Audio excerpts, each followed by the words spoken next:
캐나다 잠수함 사업 수주에서 한국이 최종 탈락하고 독일이 선정됐습니다. 하지만 이 결과를 단순 패배로만 보기는 어렵다는 분석이 나오는데요. 나토 동맹이라는 안보적 변수와 캐나다 해군의 속내까지 얽힌 복잡한 셈법이 있었습니다. 본 계약까지 2년이 남아있어 아직 끝난 게 아니라는 분석도 나오는데요. 자세한 내막을 영상으로 함께 보겠습니다. 자, 먼저 잠수함 이야기부터 좀 한번 해보겠습니다. 잠수함. 캐나다의 60조 원 규모의 잠수함 사업, 한국과 독일이 경쟁했는데요. 결과는 한국이 아닌 독일로 돌아갔습니다. 한국이 사실 들러리 선거다라고 하는데 저는 전혀 동의하지 않습니다. 진짜 전문가들은 어떻게 보시는지 궁금하네요. 예, 뭐 말씀하신 것처럼 한국이 그냥 옛날처럼 값싸게 하고 빨리, 물론 여전히 강점입니다. 네. 우리가 성능에 비해서. 네, 싸고. 근데 그걸 싸게 하고 빨리 해서가 아니라 이제는 네, 기능도 좋고요. 기능하고 이런 것들이 좋고요. 다 보장되어 있기 때문에 네. 저는 오히려 이제 어느 차원을 올라섰다. 우리가. 예. 그러니까 아주 중요한 방산 공급처고 전 세계가 가지고 싶어 하고. 네. 그렇기 때문에 우리가 이번에 모든 걸 사실 저는 원자력 이거 공사 따낼 때는 좀 반대거든요. 우리가 기술이 훌륭하지만 우리가 너무 저자세로 사실은 미국 때문에 좀 우리를 뭐라 그럴까요? 싸게 파는 우리 손해 가면서 하는 게 있는데 네. 이거는 그런 차원하고 또 다르기 때문에 그렇습니다. 저는 뭐 실망할 필요 없다고 생각하고. 그렇습니다. 전 세계 1등하고 대등하게 싸웠다는 게 이 자체가 얼마나 큰 홍보 효과입니까? 아닌가요? 예, 그러니까 이걸 굉장히 저도 자부심이 느낄 정도로 네. 잘 싸웠다. 이게 우리나라의 잠수함 역사를 보면 90년도에 독일 잠수함 한 척을 들여옵니다. 그 잠수함부터 사실 시작했던 잠수함. 그러니까 저희가 90년도에 209급 잠수함 만들고 2000년도에 214급 잠수함을 만들어서 사실 스승과 제자의 싸움이었는데 네. 사실은 완전히 청출어람이었습니다. 그렇죠. 해군들 실제 저희가 하와이에서 태워가지고 네. 캐나다 해군을 태워가지고 그 캐나다 본토까지 갔지 않았습니까? 네. 그 당시 해군들이 그 혼다 타다가 자기네들이 이거 타보니까 테슬라 같다라고 할 정도로 해군은 너무나도 너무 좋아했어. 우리의 그 도산 안창호함을 너무 감격할 정도로 좋아했었는데 저는 이걸 어떻게 보냐면 사실상 굉장히 고민했을 거라고 캐나다는 생각합니다. 워낙 제품은 좋은데 또 나토 협력국이라는 나토국이라는 것 때문에 그렇지, 저는 이걸 독일. 어떻게 보냐면 북극 항로에 대한 주도권의 싸움이 지금 일어나고 있다. 그러니까 트럼프 대통령이 계속 그린란드 합병하겠다고 얘기하는 것도 네. 북극 항로에 대한 것을 갖고 싶어 했는데 네. 이번에 독일이 자기네들 이 CD 잠수함을 사주면 독일, 노르웨이가 자기네들 그거 살 거다. 그러면 24척의 북극 항로에 대한 잠수함 함대가 만들어진다. 그러면 같이 훈련도 시키고 같이 MRO도 해주니 우리께 훨씬 더 나중에 나토 회원국으로서 북극 항로에 대한 방어하고 주도권을 갖는데 너무 좋지 않냐라는 그런 제안에 아마 그 제품과 그 다음에 미래에 대한 나토 협력과 이거에 대해서 엄청난 갈등을 했을 것으로 보여집니다. 네. 그러니까 결론적으로는 그러니까 우리가 한미 동맹을 중요시 하듯이 캐나다가 나토 회원국으로서 그 나토와의 관계를 결국 저버리기는 어려웠던 것이다. 이렇게 좀 판단이 됩니다. 사실 우리가 그 우리 전투기 사업할 때 프랑스의 미라지라는 전투기가 값도 그렇고 우리한테 주는 혜택이 어마어마하게 많았어요. 근데 그게 우리 옛날에 그 지금 KTX가 그 프랑스 걸 받았잖아요. 떼제베를 받았는데 네. 그게 그 중에 주는 게 굉장히 많았잖아요. 근데 그거는 그렇게 할 수 있는데 네. 한미 동맹에 미국 비행기를 쓰지 않았을 때 한미 간의 상호 운용성이라 그럽니다. 같이 훈련하고 서로 명령 체계를 교환하는데 불리하단 말이에요.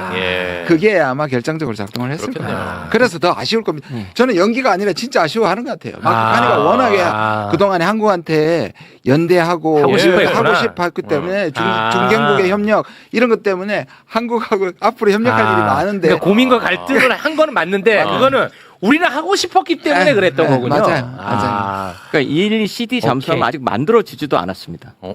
예, 지금 만들고 있는 잠수함이고 우리 잠수함은 완전히 만들어진 잠수함을 타봤지 않습니까? 그러니까 이것에 대한 해군 입장에서 너무 하고 싶었구나. 너무 이걸 사고 싶을 텐데 그 미래에 대한 그 나토에 대한 주도권을 그 팽개치기 어려웠고 하나 더 말씀드리고 싶은 것은 폴란드는 이미 K2 전차, K9 자주포, FA50 전투기까지 완전히 한국산으로 지금 다 배치되어 있습니다. 네. 그러니까 이미 유럽의 일부 부분은 우리가 재래식 무기에 대해서 선점을 하고 있기 때문에 이 잠수함에 대한 실망은 좀 있지만 계속해서 이 유럽에 대한 방사는 넓혀가야 한다. 우리가 이미 충분하게 다져놓은 면도 있다는 말씀을 드리겠습니다. 네. 이게 기분 나쁜 뉴스는 아니야. 물론 아쉬운 뉴스는 맞아. 실망 많이 했었거든요. 이거 봐 이놈 자식. 됐으면 좋았으니까. 똑같은 애들이 지금 댓글에 무슨 우리 들러리 섰다 뭐 이 뭐 캐나다 손절해라 뭐 이런 얘기 하고 있어. 너 같은 애들이. 죄송합니다. 아쉬운 나. 아쉬움은 있지. 예. 하지만 실망할 건 아니다. 예. 이번 그 기분 좋네. 나토 정상회담을 앞두고 트럼프 대통령의 눈치를 많이 본 건 아닌가 그런 측면도 있는 것 같아요. 그런 측면도. 이번에 어떤 나토 회의 주제 자체가 트럼프 대통령이 요구한 방위비 증액 5%까지의 GDP 대비 그리고 이제 방산 협력이잖아요. 그 주제에 정확하게 맞춰서 카니가 그런 선언을 하지 않았나. 그런데 뭐 우리의 실패라고 전혀 보지 않고요. 그렇습니다. 이번 기회에 뭐 한국 방산 기술의 어떤 전 세계적인 인지도를 높인 것은 분명히 사실인 것 같습니다. 예. 약간 높아심을 얘기하면요. 왜 이렇게 마음 먹는 게 또 중요하냐면 우리가 만약에 이게 너무 절대절명의 목적이 되면 나토에서 시키고 지난번 EU처럼 우크라이나에 돈 대고 무기 대면서까지 또는 지금 IP4라고 인도태평양 4개국 지금 대통령만 가시거든요. 거기 일본, 호주, 뉴질랜드, 그다음 한국을 합쳐서 거의 준회원국처럼 지금 한 4년째 참여하잖아요. 네. 그래서 여기에 너무 앞서서 우리가 나토가 원하는 조건을 다 들어줘가면서까지 억지로 그렇게 할 필요 없다. 오히려 당당하게 해도 우리 기술력이 있기 때문에 그렇습니다. 지금 그런 자세를 가지는 게 굉장히 중요합니다. 네. 계급장 떼고 잠수함만 붙었으면 우리 거라는 얘기야. 그렇죠. 예, 맞죠? 이거 국뽕 아니죠? 예, 완전히 우리 거였습니다. 그렇습니다. 자랑스럽네. 국뽕 아니야. 내가 뭐만 물론 제가 국뽕 심한 사람은 맞습니다만 이 국뽕 아닙니다. 예. 전문가가 얘기하지 않습니까? 전문가가 맞죠? 그렇습니다. 네. 왜냐하면 한 가지 좀 일화를 말씀드리면 우리 한국산 잠수함의 성능이나 우수성에 대해서 질문할 줄 알았는데 그런 건 하나도 안 물어보고 예를 들어서 가령 캐나다와 러시아 간에 그러니까 예를 들어서 이제 북극 항로나 북극해 일대에서 갈등이나 무력 충돌이 일어났을 때 이럴 때 이제 한국 정부는 캐나다에게 어떤 지원을 해줄 수 있냐는 질문이죠. 근데 사실 우리나라는 국내 실정법상에 국제 분쟁이거나 있거나 또는 전쟁 중인 나라에는 무기를 지원한다든가 이런 건 굉장히 제약이 많습니다. 그러니까 이제 사실은 우리가 해줄 수는 있는 게 없죠. 근데 반대로 캐나다와 독일은 나토 회원국으로서 나토 회원국 한 나라가 공격을 받으면 이제 군사적 지원을 즉각적으로 해줘요. 그러니까 예를 들어서 전투병 파병이라든가 살상무기 지원이 즉각적으로 이루어진다는 거죠. 그러니까 이게 어떻게 보면 그 안보 파트너로서의 안보 동맹체의 그 결속과 그 단단한 그 뭐랄까 이러한 것들을 우리가 사실 간과해서는 안 된다는 거죠. 근데 그때 당시에도 약간 이게 뭐 젖잘싸 분위기로 가는 것 같아서 상당히 그때도 좀 마음이 좀 심란했죠, 사실. 그렇군요. 그런데 어제 이런 기사도 나왔어요. 끝날 때까지 끝난 게 아니다. 불씨가 남았다. 그러니까 뭐냐면, 그러니까 단순한 탈락이 아니라 우리가 예비 공급업체 지위를 확보하면서 이게 반전의 불씨라는 거예요. 그리고 가장 큰 변수가 캐나다의 단계별 분할 발주 계획이라는 겁니다. 그래서 본계약 체결까지 협상 기간이 앞으로 한 2년 정도 남아 있는데 그 사이에 독일이 어떤 조건을 맞추지 못하거나 납기를 못 맞추거나 하면 우리한테 바로 기회가 오는 거 아니냐. 지금 이런 전망이거든요. 그러니까 이제 7월 6일 월요일 그 카니 총리가 이제 발표를 하고 그 다음 날 이제 나토 정상회의를 또 갔단 말이에요. 그러니까 이제 원래 발표가 6월이었는데 이게 지연이 됐습니다. 그러니까 지연이 된 것은 그만큼 캐나다 정부가 고심을 했다는 얘기인데 이제 당시에 이제 내부 전원을 이제 전해 들어보면 복수 사업자를 선정하겠다라는 내용도 검토가 된 것으로 알고 있어요. 그래서 이제 독일과 한국 기업을 복수로 선정해주고 물량을 분할해주는 방식도 검토를 했는데 이제 최종 사용자인 엔드 유저, 그러니까 캐나다 해군이 아주 난색을 표명한 거죠.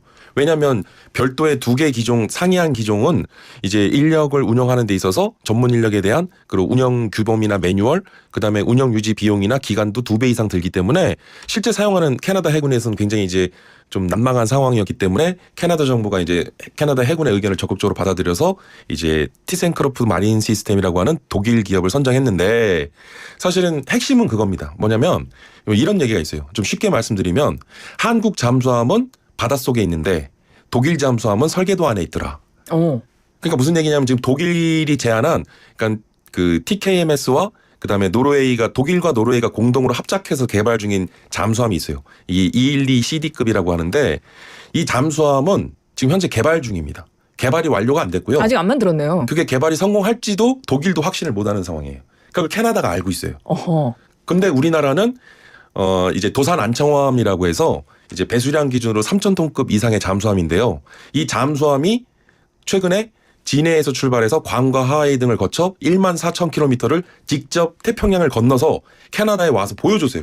실제로 운항 가능하고 바로 실전 사용이 가능하다는 것을 거의 뭐 완벽에 가까운 잠수함을. 그런데 캐나다 측에는 이보다 더 한 단계 업그레이드된 3,600톤급의 이제 장보고 3 배치 2를 그러니까 더 좋은 거를 우리가 제안했거든요. 예. 그러니까 캐나다 해군이나 캐나다 정부는 사실 우리 한국산 잠수함에 대해서 사실은 굉장히 탐나겠네요. 엄청 탐났죠.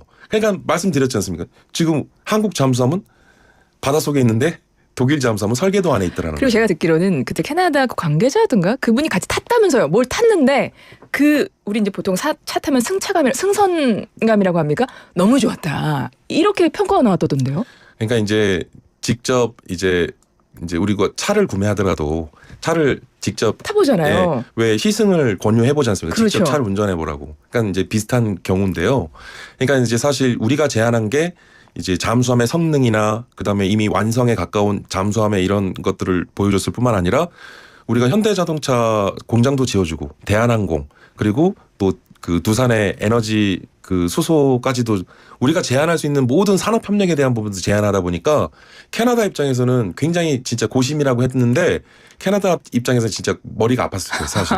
네, 그러다 보니까 약간 그 최종 협상 단계에서도 2년이라는 유예 기간을 두고서 상황을 지켜보겠다는 건데, 그러니까 사실은 제가 이제 처음에 멘트에서도 젖잘싸라는 표현을 안 쓰려다가 제가 말씀드렸는데 네. 이게 있어요. 뭐냐면 독일이 예전의 독일이 아니에요. 그러니까 그러니까 잠수함 하면 떠오르는 나라가 더 독일인데요. 우리가 독일을 통해서 잠수함 기술 배웠다고도 들은 것 같은데. 원조 기술이 독일 기술입니다. 그러니까요. 그리고 1, 2차 세계대전을 거치면서 사실 유보트라고 하는 명성을 떨친 것도 독일이 원조였고요. 그러니까 이제 앞서 우리 앵커께서 말씀하셨던 멘트 중에도 우리나라보다 자동차나 잠수함을 만들기 시작한 게 100년이 앞선 나라인데 근데 이제 독일이 예전의 독일이 아니에요. 그러니까 지금 무슨 일이 생겼냐면 아직 개발도 안 됐잖아요. 예. 그리고 이게 언제 납기를 지킬지도 모르잖아요. 근데 이제 사실 우리가 봐야 되는 게 캐나다만이 아니에요. 지금 사우디아라비아, 필리핀, 페루, 그다음에 수많은 나라들이 향후 자국의 잠수함 교체 사업과 대규모 도입 사업들을 줄줄이 이제 예고를 하고 있거든요. 자, 보십시오. 캐나다 잠수함 도입 사업에서 독일이 사업자 선정이 됐는데 개발도 잠수함이 진척이 느리고 개발도 쉽지 않은데 이게 납기를 언제 지킬지 모른다?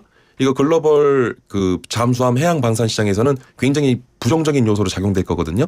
반대로 우리는 최종 우선 협상 대상자의 경합을 하면서 치열하게 경합을 한 게 이 자체만으로도 K 잠수함의 우수성을 입증하는 데다가 경쟁력을 보여준 거기 때문에 이후에 이제 벌어질 수주전에서는 아마 독일 정부 입장에서는 아마 제안서 제출도 못할 겁니다. 그럼 엄두가 안 날 거예요. 그러니까요. 그러니까 그게 이제 일종의 캐파블리티라고 하는 그 잠수함 개발 생산 능력이 지금 우리가 생각하는 그 이상으로 지금 독일은 예전 같지 않다. 그렇군요. 그런데다가 뭐 요즘에 유럽 방산업계 자체가 약간 생산 병목을 겪고 있다 이런 표현도 하더라고요. 지금 뭐 일이 많다면서요. 그러니까 이제 최근에 2022년 우러 전쟁으로부터 최근 대이란전 등 글로벌 국제 정세가 불안정해지니까 이제 신냉전이라는 표현을 요즘에 많이 쓰시는데요. 전 세계적으로 이제 새로운 군비 증강. 그래서 이제 일종의 자국의 군 현대화 사업이라는 그러한 대규모 무기 도입 사업들을 하는데 이제 미국이나 대표적인 서유럽의 방산 선진국들이 한 30여 년 전부터 이제 탈냉전 기저에 따라서 군비를 축소하고 군비를 감축해 왔어요. 그 자국의 방산 기반 생산 역량이 예전과 같지 않다는 거죠. 그리고 그러한 상황 속에서 우리 K방산이 일종의 자유주의 그러니까 민주주의 자유주의 인형의 무기고라는 찬사를 받으면서 그 갭을 우리가 메꿔주고 있는 거죠. 그래서 우리가 갭 필러로서 우리 자유주의 진영의 재래식 무기에 있어서만큼은 우리가 이제 최적의 그런 대안이 될 수 있다. 그걸 보여주고 있는 거죠. 아니 말씀 듣다 보니까 지금 본계약 체결까지 협상 기간 2년 남았다면서요. 그 사이에 우리가 할 것 같아요 느낌에. 네. 어쨌든 제 바람이 담긴 말씀이었고요. 앞서 교수님이 그 캐나다 관료를 만나신 게 올해 1월이었다고 네, 그랬죠. 그렇습니다. 그럼 1월 이 일과 말부터 관련된 거였던 거예요? 예, 그냥 자세한 말씀을 좀 드리기는 좀 곤란한데 알겠습니다. 네, 제가 정부 기관에도 자문을 하고 있다 보니까 그렇군요. 네.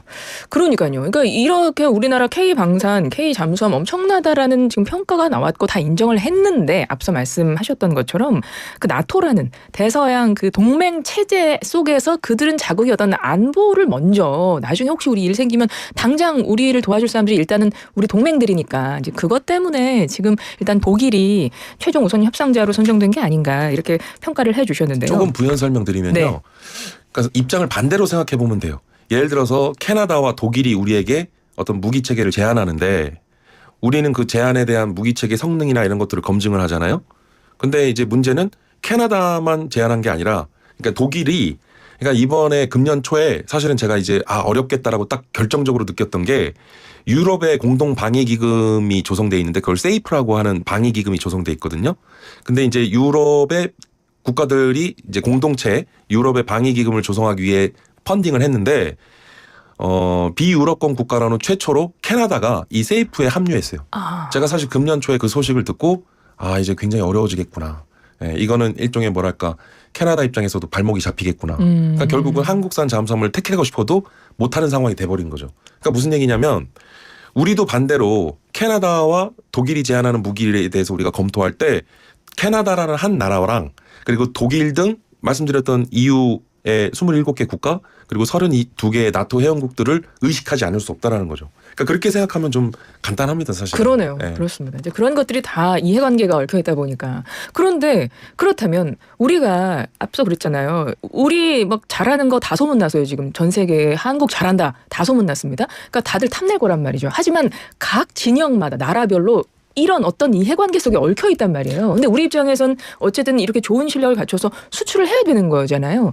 그러면 앞으로도 이런 기회가 있을 때 이제는 가격, 성능뿐만 아니라 뭐 외교, 뭐 안보 다 한 번에 패키지로 이거 함께 움직여야 된다는 얘기인데 어떻게 해야 되겠습니까? 지금 말씀하신 게 핵심입니다. 그러니까 우리가 일반 커머셜 시장이라고 하는 민수 시장에서는 뭐 가격 경쟁력 또는 뭐 우수한 제품 성능 이걸 우리가 좀 세련된 표현으로 가성비라고 하잖아요. 그런데 우리나라는 또 납기도 준수를 하고 그러니까 이제 삼박자가 맞아 떨어지거든요. 근데 이제 국가와 국가 간의 대규모 무기 거래라는 특성은 단순히 가격이 저렴하거나 성능이 좀 낮다고 해서 선택한다는 것이 아니라는 거예요. 그러니까 단순히 더 쉽게 말씀드리면 우리나라 무기 아무리 비싸게 많이 사주겠다고 해도 우리나라 적성국가한테 무기를 판매할 수 없는 노릇 아닙니까? 거기다가 우리나라의 동맹국가와 적대시하거나 대치 중인 나라에도 무기를 공급해 줄 수는 없는 노릇이고 그러니까 이제 국제관계, 국제정치, 동맹관계 더 나아가서는 그 나라의 국내 정치 상황까지도 고려해야 되는 그러니까 굉장히 복잡한 이해관계가 있다는 거예요. 그래서 사실 외교와 국방의 콜라보레이션이라고 얘기를 하는데 이 방산 수출이라고 하는 방위산업은 특수한 안보산업이기 때문에 이 부분에서 정부의 역할이 큰 거죠. 이번에도 사실은 우리 산업뿐만 아니라 정부에서도 총력전 펼쳤잖아요. 그리고 2년 동안 굉장히 노력했다고 들었거든요. 그 이전에는요. 그 정부 어느 정부에서도 방산 특사라는 용어를 제가 들어본 적이 없거든요. 그래서 현 정부 들어서서 강훈식 비서실장이 방산 특사라는 막중한 중임을 맡고 전 세계에서 방산 수출 세일즈를 하는데 굉장히 주도적인 역할을 하셨습니다. 그러니까 우리 정부나 산업계에서는 할 수 있는 건 다 한 거예요. 근데 이제 우리가 그 외에 우리가 어쩔 수 없는 어쩔 도리가 없는 다른 변수에 의해서 이런 결론이 났기 때문에 우린 이건 수용을 해야죠. 결국은 이제 독일 기업이 선택이 됐다는 게 캐나다 총리의 발표가 있었습니다.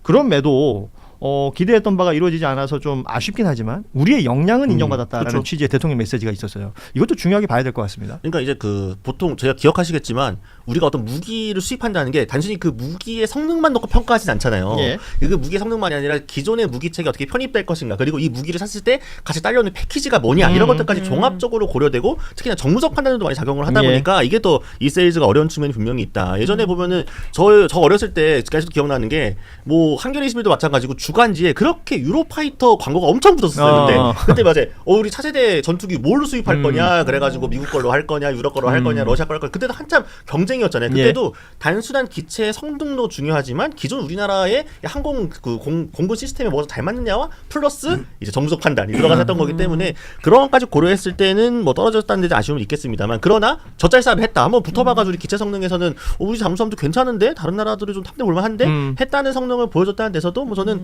의미가 없지 않다라고 그렇죠. 봅니다. 이게 뭐 나토 회원국들 간의 그 또 안보 협력이 있는 거라서 그 틈을 비집고 들어가기가 쉽지 않았을 것이고 반반씩 했으면 좋았을 텐데 독일 거 반, 코리아 거 반. 역시 약간 양념방울 하지 마. 진짜 둘 개 다 써볼 수 있는 거잖아요.